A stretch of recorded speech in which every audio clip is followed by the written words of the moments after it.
नमस्कार, हिंदी कौशल चैनल में आप सभी का स्वागत है। मैं एक बार पुनः प्रस्तुत हूँ आप सभी के समक्ष अपनी एक नई कक्षा में एक नए शीर्षक के साथ। जैसा कि आप सभी जानते हैं कि इससे पूर्व की कक्षा में हमने पढ़ा शब्द के वर्गीकरण का चौथा आधार, रूपांतर के आधार पर शब्द के भेद। रूपांतर के आधार पर शब्द के भेद के अंतर्गत हमने शब्द के दो प्रकार पढ़े, विकारी शब्द और अविकारी शब्द। और आज हम उसी क्रम को आगे बढ़ाएंगे और उसी क्रम को आगे बढ़ाते हुए आज हम पढ़ेंगे विकारी शब्द के भेद। तो आइए जानते हैं विकारी शब्द के कितने भेद होते हैं। विकारी शब्द के मुख्य 4 प्रकार होते हैं। नंबर 1 संज्ञा, नंबर 2 सर्वनाम, नंबर 3 विशेषण और नंबर 4 क्रिया। अर्थात विकारी शब्द 4 प्रकार के होते हैं, संज्ञा, सर्वनाम, विशेषण और क्रिया। और आज की कक्षा में हम सबसे पहले जानेंगे विकारी शब्द का पहला भेद, संज्ञा। तो आइए जानते हैं संज्ञा किसे कहते हैं, संज्ञा क्या होती है, संज्ञा की परिभाषा क्या है। तो जैसा कि मैं आपको बताने जा रही हूँ कि संज्ञा का अर्थ होता है नाम। संज्ञा अर्थात नाम। विश्व भर में जितने भी व्यक्ति, वस्तु, प्राणी, स्थान हैं, उन सभी का कुछ ना कुछ नाम तो अवश्य होता है।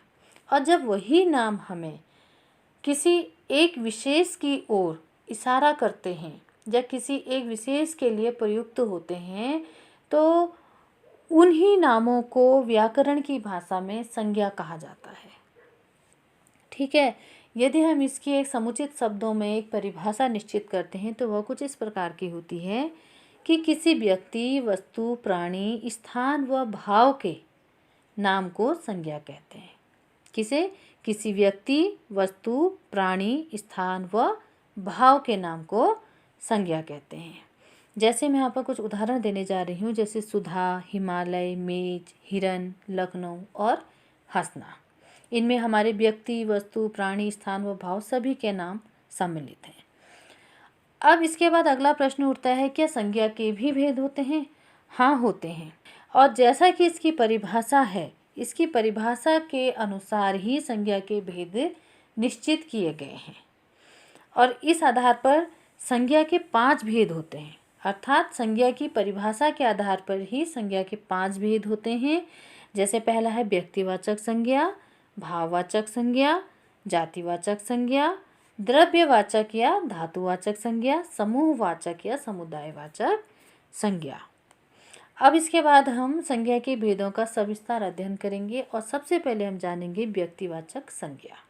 व्यक्तिवाचक संज्ञा क्या होती है, व्यक्तिवाचक संज्ञा किसे कहा जाता है। व्यक्तिवाचक संज्ञा वे शब्द जो किसी एक व्यक्ति, वस्तु या स्थान का बोध कराते हैं, वे शब्द व्यक्तिवाचक संज्ञा कहलाते हैं। जैसे भारत, श्रीमद् भागवत गीता, महात्मा गांधी, गंगा, हिंदी या आगरा। देश कई हैं लेकिन भारत जो एक विशेष देश के लिए प्रयुक्त हुआ है, श्रीमद् भागवत गीता।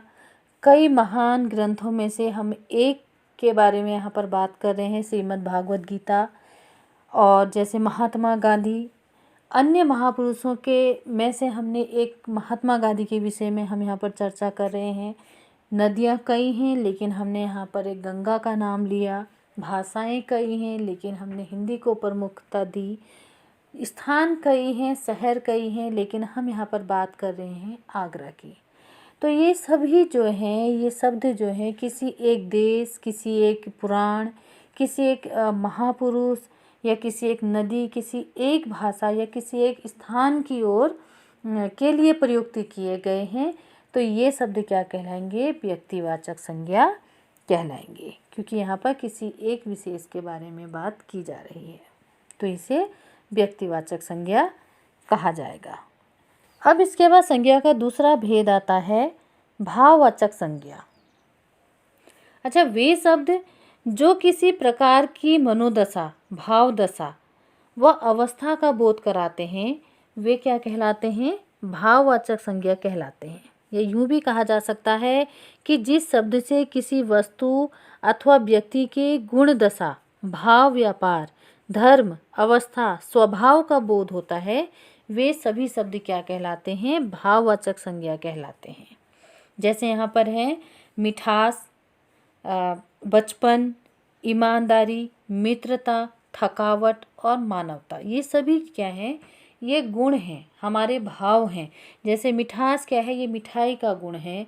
बचपन क्या है, यह एक अवस्था है। ईमानदारी, ईमानदारी एक हमारा गुण है। और मित्रता का भाव हमारे अंदर आता है। थकावट जो है वो भी हमारी स्थिति को प्रकट करती है। और मानवता जो है वो इंसान का सर्वश्रेष्ठ गुण माना जाता है। इसलिए ये सभी भाव क्या कहलाते हैं, भाववाचक संज्ञा कहलाते हैं। अब इसके बाद संज्ञा का तीसरा भेद आता है जातिवाचक संज्ञा। जैसा कि इसके नाम से ही स्पष्ट हो जाता है कि वे शब्द जो किसी प्राणी, व्यक्ति, वस्तु या स्थान की संपूर्ण जाति या समस्त जाति का बोध कराते हैं, वे शब्द क्या कहलाते हैं, जातिवाचक संज्ञा कहलाते हैं।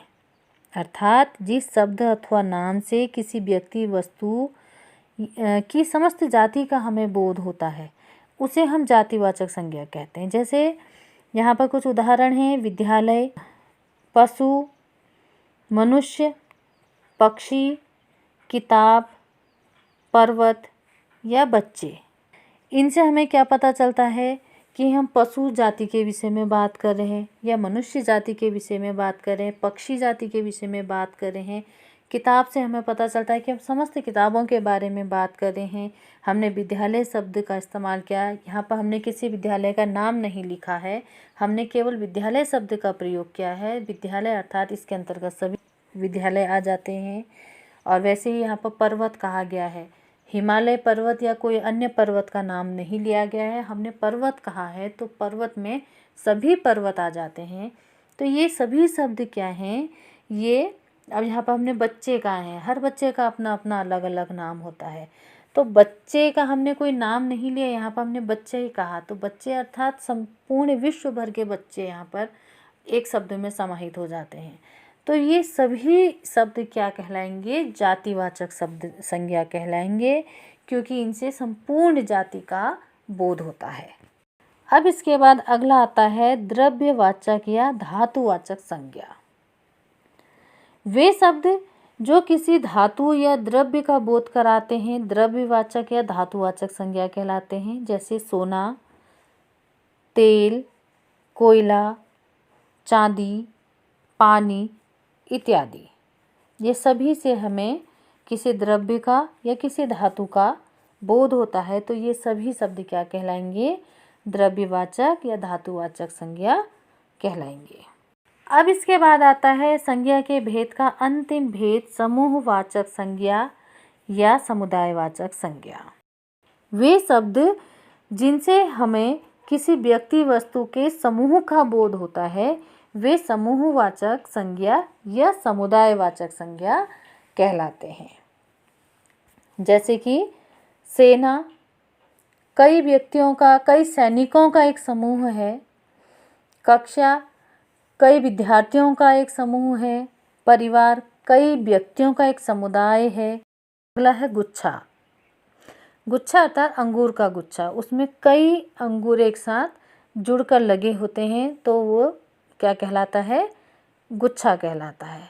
तो इनसे हमें क्या पता चलता है कि कक्षा अकेले एक बच्चे से कक्षा नहीं बनती, कई बच्चे हैं।